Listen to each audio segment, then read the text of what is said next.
Look, I think for Ivan, I think the number one thing he's got to do is probably convince Tedesco to sign. He can't be held over a barrel by Tedesco and the management.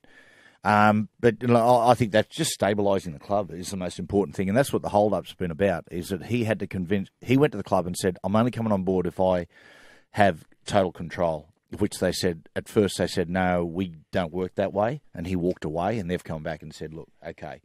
The other one, as far as Des is concerned, Des's big thing is going to be the ability to attract players. Because, I mean, what they need to do, they need a serious turnover. Fresh start. Yeah, they do.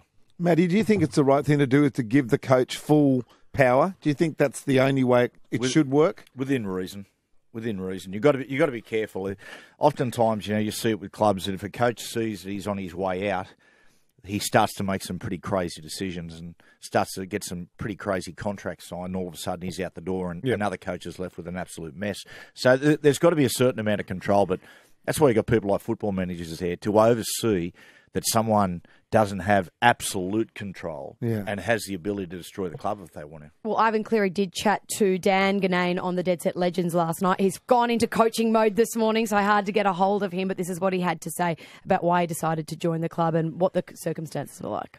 Why this job? There isn't actually a lot of jobs. You're never quite sure when they're going to come up. When this job came up, all my dealings so far with upper management, the board, convinced that those guys are aligned and only want the best for the West Tigers. So the job came up and I took it. I'm assuming, Ivan, that when you come in, the worst thing you can do is make a whole lot of changes. This is new to me, coming into a team at this time of year or even mid-season.